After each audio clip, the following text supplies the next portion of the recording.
My presentation was on the cardinal code of conditioning and how that commitment to conditioning helps develop our players and gives us a chance to win.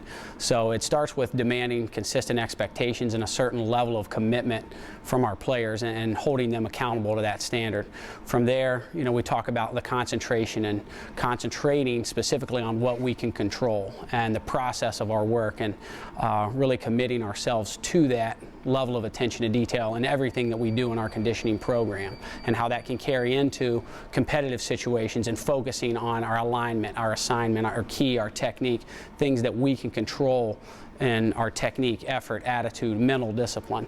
And then from there, the competition that builds between individuals on our team, between position groups, team competitions, and that really objective evaluation rather than a subjective evaluation. And I think that level of competition really brings out the best in our players. And then when we get into our summer preseason conditioning program, it's even more specific to where we're working on specific movements that we might compete in on a Monday and a Thursday, or how we play out our next fall season schedule on Tuesdays and Fridays in team conditioning, where we now have to really focus on a cooperative effort.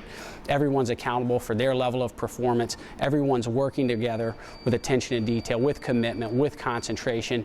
And if we meet those expectations each time out, we get a win. And I promise our players that every win they achieve in the summer will be a chance they have to win in the fall.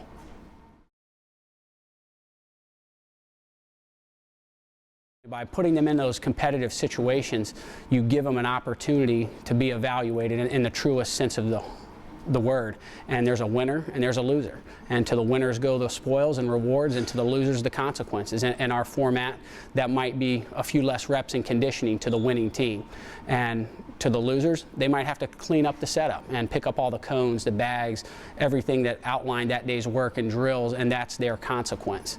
And that level of competition and the mental discipline that they have to take into each opportunity to compete, whether it's a one-on-one competition, group or a team, that opportunity never comes back. And so therefore we have to have the discipline to concentrate and focus on the things that we can control in that process. And hopefully our performance will be what we need to get the outcome we want, which is a win. And that really helps prepare them for that cycle of being able to think and prepare on an approach to competition. And then you get an outcome, win or lose, and how are you going to respond to that, because there's going to be another opportunity, and we want to take advantage when we get an opportunity.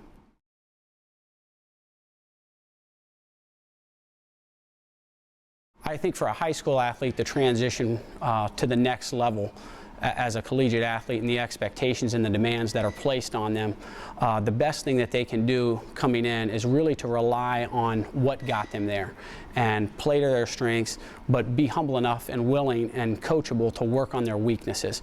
And when it comes to a mental standpoint and a level of concentration, you have to really lock in and listen well and pay attention to what your coach is asking for and the expectations that are being set as part of the program, and listen to the coaches, listen to the upperclassmen, try to model yourself, keep an open mind, and make yourself available to doing anything and everything that someone's willing to ask you, and not be so concerned with the how or the why, but have a little faith, have a little trust, and give it an opportunity before you question exactly how or why.